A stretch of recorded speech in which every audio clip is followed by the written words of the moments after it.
You are reading in Hindi. Do you think that I will understand? लिखा जाएगा उसमें इसी का अंग्रेजी है। Sir, again you are submitting in Hindi. I am not able to understand. हुजूर यही तो रोना है, हम भी अंग्रेजी नहीं समझ रहे थे। No, I have rejected your petition. नहीं रिजेक्टेड तो फुल बेंच के लाइट में हुजूर रिजेक्ट कर रहे हैं। With respect to 138 full only. Bench Hindi के पक्ष में है। Your case is already over. I have called the next case. नहीं तो बिना सुने हुए हुजूर आगे बढ़ने का नियम नहीं है। पहले सुन करके हुजूर को आगे बढ़ना है। इस तरह से मतलब आज से हिंदी में नहीं हो रहा। आज भी पटना हाई कोर्ट में सब न्यायमूर्ति सुन रहे हैं। अब हुजूर कह रहे हैं कि अंग्रेजी अनुवाद आप ही दीजिए। सर हम तो कह रहे हैं कि अनुवादक विभाग से मांग लिया जाए। अनुवादक विभाग यहाँ है, आजादी के पहले से है। उनको जो तनख्वाह मिलता है उसमें हमारा हिस्सा है, हमारे मोकिल का हिस्सा है, तो उससे मांगने में हुजूर को क्या जाता है? ये तो न्याय संगत बात हम बोल रहे हैं। हम अंग्रेजी नहीं जानते हैं, हमसे अंग्रेजी अनुवाद हुजूर मांग रहे हैं। तो वो एक डिवीजन बेंच का हम ऑर्डर दिखा रहे हैं, उसको विचार में लेकर के हुजूर आदेश पारित कर दिया जाए। वो हम लगाए हुए हैं एनेक्सर में। बस इतना ही तो हमारा प्रेयर है। Serial number 1 Ruby Kumari versus doctor Ritesh Kumar for the petitioner Shri Indradev प्रसाद।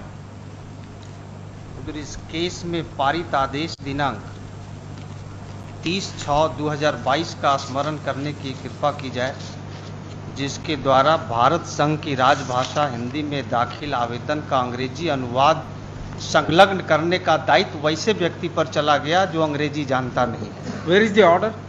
हुजूर 30/6/2022 ये आईए के साथ लगा हुआ भी है। 30/6/2022 Heard on counsel for the parties. Learned counsel for the petitioner is hereby directed to furnish translated copy of civil miscellaneous number 188/2021 within a period of 4 weeks. Failing which petition or stand dismissed. जो प्रार्थना है कि इस आदेश को वापस लेकर अनुवाद No, you are directed to produce a translation copy. जी हाँ, तो Where is the translation? वो दाखिल नहीं हुआ है। एक आईए फाइल हुआ है इस ऑर्डर को वापस लेने के लिए और अनुवाद संलग्न करने का दायित्व अनुवादक विभाग पर सौंपने के लिए।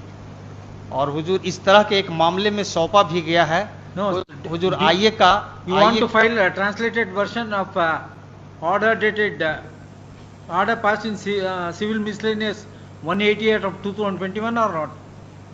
हाँ, हम दाखिल नहीं किया, लेकिन एक आईए फाइल किया है आदेश को वापस लेने के लिए और अनुवाद अनुवादक विभाग से करवाने के लिए। Alright, where is that full bench decision? Full bench decision Where is that? Give the citation. जी, ये 2019 Take down, Mr. Volume 2 PLJR page 809। So and so. Sorry. जी, Order dated 30th June 2022 is not complied.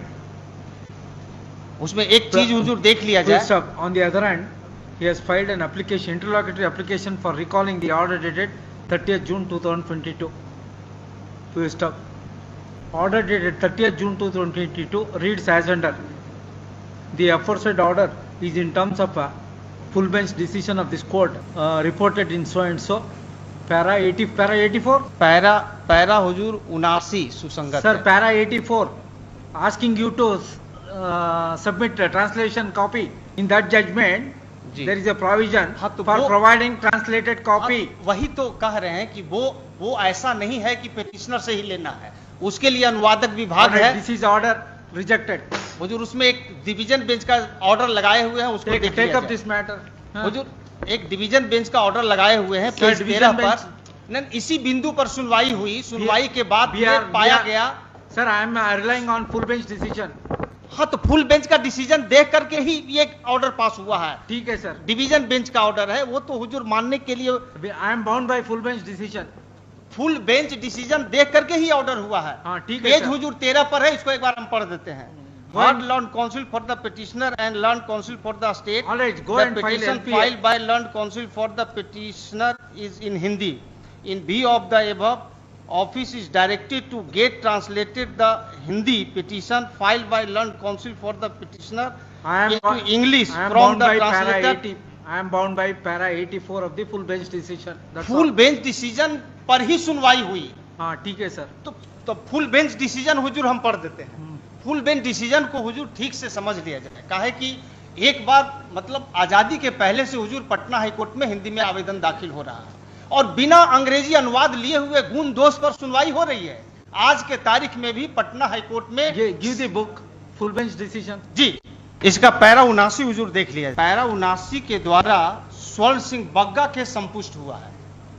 स्वर्ण Singh Bagga case प्रावधानित करता है कि Patna high court में हिंदी में आवेदन दाखिल करने में कोई वर्जन नहीं है और न ही हिंदी में तर्क रखने में कोई वर्जन है, और वस्तुतः इस न्यायालय के द्वारा कई मामलों में स्वीकार किया गया। और इसका पैरा 101, 102 बहुत महत्वपूर्ण है। उपरोक्त निर्वचन के पक्ष का पक्षधर होते हुए मैंने भारत के संविधान का अनुच्छेद 350 और 351 के उपबंधों और जनसाधारण विशेषकर बिहार राज्य की भाषा हिंदी होने का गहनता पूर्वक विचार किया। इस प्रकार निर्देश का उत्तर यह है कि भारत के संविधान के अनुच्छेद 226 और 27 के अधीन। You are reading in Hindi. Do you think that I will understand? Why you want to read unnecessary? वही जो किताब हुजूर को हमने दिया है उसका हिंदी अनुवाद प्रकाशित हुआ है विधि साहित्य प्रकाशन विधायी विभाग। पैरा 101 और 102 हुजूर देखा जाएगा, उसमें इसी का अंग्रेजी है। Sorry, again you are submitting in Hindi. I am not able to understand. तो हुजूर यही तो रोना है, हम भी अंग्रेजी नहीं समझ रहे हैं ठीक से। Good. Not 84, para 138 reads as under. Accordingly, petitions stand dismissed. इसके बाद हुजूर पैरा 12 भी देख लिया जाए। Read para 138. हाँ, तो 138 Yes. वो जो है माननीय सदस्य का एक विचार है, एक सदस्य का Sir, विचार if है। you are keep on arguing the matter in Hindi, I am not able to understand. With reference to para 138 of the full bench decision, you are required to furnish translated version. तो You are not complied my previous order, तो therefore I have rejected your claim. तो इसीलिए तो उसको वापस लेने के लिए हमने आईए फाइल किया। हमारा ये है वैसी उसी फुल बेंच का डिसीजन को देख करके Sir, Office- take up this matter and test before the LPA bench. LPA bench हुजूर हम जाएंगे जब हुजूर No, I have को rejected your petition. नहीं रिजेक्टेड, तब फुल बेंच के लाइट में हुजूर रिजेक्ट कर रहे हैं। With reference to 138 full only. Bench Hindi के पक्ष में है, सब लोग फुल बेंच पढ़ रहे हैं, सब लोग हिंदी सुन रहे हैं। Give the book. Read para 138. Read loudly. Para 138. जी ठीक। Use mic. The opinion delivered by Honorable the Chief Justice so too multiplayer to be epigrammatically and Sorry, not 138. 139. 138 139 with great dexterity. Ji with great dexterity. However, Honorable the Chief Justice has read the notification in such a manner that the proviso in the said notification has been indented, providing an ignook for interpreting to it to mean that Hindi has not been prohibited to the exclusive of English.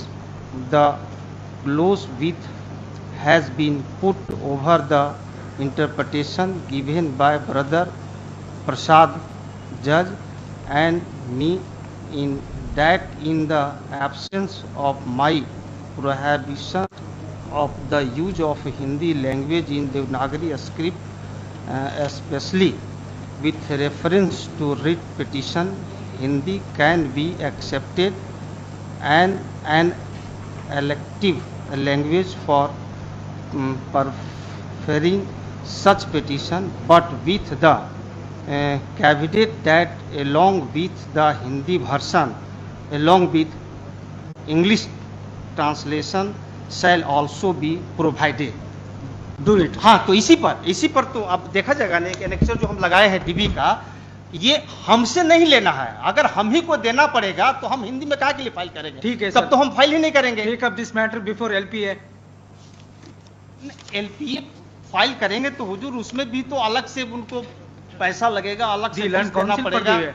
वो एक division Yes, land council पर एक division bench का हुजूर हम order दिखा रहे हैं, उसको देखने में क्या जाए? Sir, which will prevail? Full bench or division bench? Full bench के फुल लाइट बेंच में ही में है division bench. Para full 130 bench के बाद का वो ऑर्डर है। Sir, 139 has been overruled. Para 139 has been overruled by any वो of तो this फुल court. बेंच के डिसीजन से ही वो नहीं है। फुल बेंच का Yes, डिसीजन है। at this stage, land counsel for the petitioner keep on harping that he need not furnish English translation in the light of full bench decision read with the division bench later decision to stop. He could not apprise this court whether para 139 of the full bench decision has been overruled by the competent forum or not. Therefore, the aforesaid contention of the petitioner is hereby rejected. एक order जो हम दिया है उसको विचार में ले लिया जाए। आइए के साथ दिया है, पेज 13 पर है, Serial number 2, Sanjay page Kumar 13 was पर है हुजूर, उसको देखा जाए। डिवीजन बेंच का जजमेंट Serial ऑर्डर number है, 2, फुल serial बेंच का फैसला के बाद हुजूर डिवीजन बेंच का वो ऑर्डर है जिसके द्वारा अनुवादक विभाग को कहा गया है अनुवाद करने के लिए। तो हुजूर उसको देखने में, उसको देख करके हुजूर Mr. Counsel, please advise him. Mr. Counsel, please advise him. Ask him to show is there any para 139 has been overruled by more than the full bench decision or Supreme Court. Ask him in Hindi. You please ask him in Hindi. न वो रहने दीजिए हुजूर। ये No, he is going to convince you. Please give him answer. कहीं overrule हुआ न, है वो जो है 139 जो है वो फुल बेंच के माननीय एक न्यायमूर्ति का विचार है। फुल बेंच का जो आदेश है वो 79 में है, 79 में स्वर्ण सिंह बग्गा केस संपुष्ट हुआ है। Sorry, Mister. Please, why don't you try test my order before the LPA bench? Your case is already over. I have called the next case. नहीं तो बिना सुने हुए हुजूर आगे बढ़ने का नियम नहीं है। पहले सुन करके हुजूर को आगे बढ़ना है। हाँ। इस तरह से मतलब आज से हिंदी में नहीं हो रहा। आज भी पटना हाई कोर्ट में सब न्यायमूर्ति सुन रहे हैं। अब हुजूर कह रहे हैं कि अंग्रेजी अनुवाद आप ही दीजिए। Sir, हम तो कह रहे हैं कि अनुवादक विभाग से मांग लिया जाए। Full bench अनुवादक decision। विभाग यहाँ है, आजादी के पहले से है। उनको जो तनख्वाह मिलता है उसमें हमारा हिस्सा है, हमारे मोकिल का हिस्सा है। तो उससे मांगने में हुजूर को क्या जाता है? ये तो न्याय संगत बात हम बोल रहे हैं। हम अंग्रेजी नहीं जानते हैं, हमसे अंग्रेजी अनुवाद हुजूर मांग रहे हैं। तो वो एक डिवीजन बेंच का हम ऑर्डर दिखा रहे हैं, उसको विचार में लेकर के हुजूर आदेश पारित कर दिया जाए। वो हम लगाए हुए हैं एनेक्सर में। बस इतना ही तो हमारा प्रेयर है हुजूर। ये पेज 13 पर है, आइए का page 13, hard learn counsel for the petition. ये फुल बेंच का डिसीजन के बाद का है। जिस तरह से हुजूर कह रहे हैं कि अंग्रेजी अनुवाद दीजिए, उसी तरह से कहा गया था। मैंने निवेदन किया कि एक बार फुल बेंच को ठीक से सुन लिया जाए। सुना गया, सुनने के बाद पाया गया कि जो हिंदी में फाइल किया है उससे जबरदस्ती अंग्रेजी अनुवाद नहीं लिया जा सकता है। और चूंकि यहाँ अनुवादक विभाग है तो उससे मांगने में है और वो मांगा गया हुजूर, देखा जाएगा। हर learn counsel for the petitioner and learn counsel for the state, the petition filed by learn counsel for the petitioner is in Hindi. In view of the above, office is directed to get translated the Hindi petition filed by learned counsel for the petitioner into English for the translator section of the Patna High Court. Let this matter immediately after translated copy of the petition is received in the office. तो हुजूर इस order को देख लिया Yes, I जाए। will give you dictation. Please listen.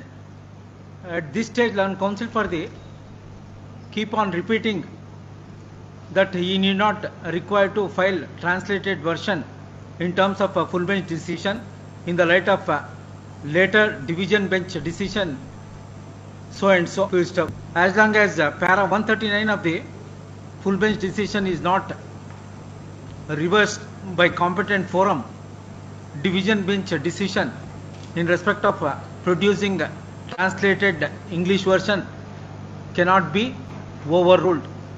Accordingly, it is rejected. Sir एक चीज और दिखा देते हैं, पैरा 12 हुजूर देख लिया जाए फुल बेंच का। पैरा 12 में स्वर्ण सिंह बग्गा केस का हवाला है। स्वर्ण सिंह बग्गा केस संपुष्ट हुआ है फुल बेंच से। पैरा 12 हुजूर हम पढ़ देते हैं। Mr. Counsel, I have heard you sufficiently. Please don't disturb the proceedings. और हुजूर ये मतलब अभी अगर इसी तरह से तो हुजूर All right, keep on arguing the matter. Hazur para 12, याची ने 1995 की एलपीए संख्या 600 पूर्वोक्त आदेश को चुनौती देते हुए फाइल की, जिसको भी तारीख 21 जुलाई 1995 को खारिज कर दिया गया, जिस आदेश को स्वर्ण सिंह बग्गा बनाम NN सिंह रजिस्ट्रार वाले मामले में संसूचित किया गया और नीचे उद्धृत किया गया। यह लेटर्स पेटेंट 1995 की CWJC संख्या 2825 में विद्वान एकल न्यायाधीश द्वारा पारित तारीख 9 मई 1995 के निर्णय के विरुद्ध निर्देशित है, जिन्होंने उपरोक्त मामले को संविधान के अनुच्छेद 348 में निर्दिष्ट करते हुए खारिज कर दिया गया था। अपीलार्थी की प्रार्थना यह थी कि उच्च न्यायालय के समक्ष समस्त कार्यवाहियां हिंदी में होनी चाहिए, दलीलें हिंदी में दी जानी चाहिए और निर्णय भी हिंदी में दिए जाने चाहिए। संभवतः यह प्रार्थना प्रदान नहीं की जा सकती। किसी व्यक्ति के लिए यह कदापि वर्जित नहीं है कि वह हिंदी में आवेदन फाइल न करे और न ही किसी व्यक्ति के लिए इस प्रकार का कोई वर्जन है कि वह हिंदी में दलीलें न दे सके, और वास्तव में अनेक मामलों में इन बातों को इस न्यायालय द्वारा स्वीकार किया जाता है। और ये स्वर्ण Singh Bagga case full bench से संपुष्ट हो गया। वो पैरा हुजूर 79 से स्पष्ट होता है। ऐसा कहने और संपूर्ण पृष्ठभूमि पर विचार करते हुए जब यह अधिसूचना का निर्वचन किया जाता है तो मैं अधिसूचना को रद्द करने की कोई विधायी इच्छा नहीं पाता, किंतु वहीं आकांक्षाएं भी पूरी की जानी चाहिए और संवैधानिक निर्देश को एक दिशा दी जानी चाहिए। अतः मैं इस निष्कर्ष पर पहुंचता हूं कि भारत के संविधान के अनुच्छेद 348 के अधीन शक्तियों का प्रयोग करते हुए जारी की गई अधिसूचना किसी खामी से ग्रस्त नहीं है। अतः विनय कुमार सिंह पूर्वोक्त मामले के निर्णय की शुद्धता को इस पूर्ण पीठ द्वारा उत्तर के लिए उचित ही निर्दिष्ट किया गया है और उस विस्तार तक हम तारीख 1 मई 2015 के निर्देश करने वाले आदेश में विद्वान न्यायाधीशों द्वारा व्यक्त मत से सहमत पाते हैं। भारत के संविधान के अनुच्छेद 226 और 27 के अधीन पेश की जाने वाली याचिकाओं और कर प्रति निर्देशों की बाबत अपवाद डालते हुए निकाले गए अंतर को विनय कुमार सिंह वाले मामले में दिए गए कारण के आधार पर हटाया नहीं जा सकता। अतः मैं विनय कुमार सिंह पूर्वोक्त मामले या इसी प्रकार के मामलों में दी गई तर्कना को अनुमोदित नहीं करता और उस विस्तार तक मैं यह निष्कर्ष निकालता हूं कि स्वर्ण सिंह बग्गा वाले मामले में व्यक्त मत सही मत है। स्वर्ण सिंह बग्गा मामला है वही कहता है कि हिंदी में आवेदन दाखिल करने में किसी व्यक्ति पर कोई वर्जन नहीं है और नहीं किसी व्यक्ति पर हिंदी में तर्क रखने में कोई वर्जन है, और वो संपुष्ट हो गया। अब इसमें अंग्रेजी अनुवाद की बात आई है तो वो अंग्रेजी अनुवाद उससे वसूलने की अनिवार्यता नहीं है जो हिंदी में आवेदन दाखिल किया है। हुजूर जो हिंदी में आवेदन दाखिल किया उसी से अगर कोई अनुवाद भी देना पड़ेगा तब तो कोई हिंदी में दाखिल ही नहीं करेगा और संविधान का उद्देश्य कभी पूरा नहीं होगा। हुजूर भारतीय संविधान का अनुच्छेद 343 से 351 देश की भाषा हिंदी को आगे बढ़ाने के लिए कहता है और अंग्रेजों की भाषा अंग्रेजी को पीछे करने के लिए कहता है। फुल बेंच भी यही कहता है। Don't give lecture here. तो हुजूर इसमें ये कह दिया गया कि भाई हिंदी में फाइल हो सकता है। अब अंग्रेजी अनुवाद की बात है तो यहां अनुवादक विभाग आजादी के पहले से है, इसी पर्पस के लिए। Sir don't give lecture sir, whatever the submission you want to make you restrict your with reference to your petition. तो हमारा सबमिशन यही है कि स्वर्ण सिंह बग्गा केस पूर्ण पीठ से संपुष्ट हुआ है, जो ये कहता है कि किसी व्यक्ति पर हिंदी में आवेदन दाखिल करने में कोई वर्जन नहीं है और न ही हिंदी में तर्क रखने में कोई वर्जन है। जहां तक अंग्रेजी अनुवाद वसूलने का सवाल है तो वह आवेदक से वसूलने की अनिवार्यता नहीं है, वो अनुवादक विभाग से भी किया जा सकता है। हुजूर हमने इसके लिए आवेदन भी दाखिल किया है कि अनुवादक विभाग से अंग्रेजी अनुवाद मांगो।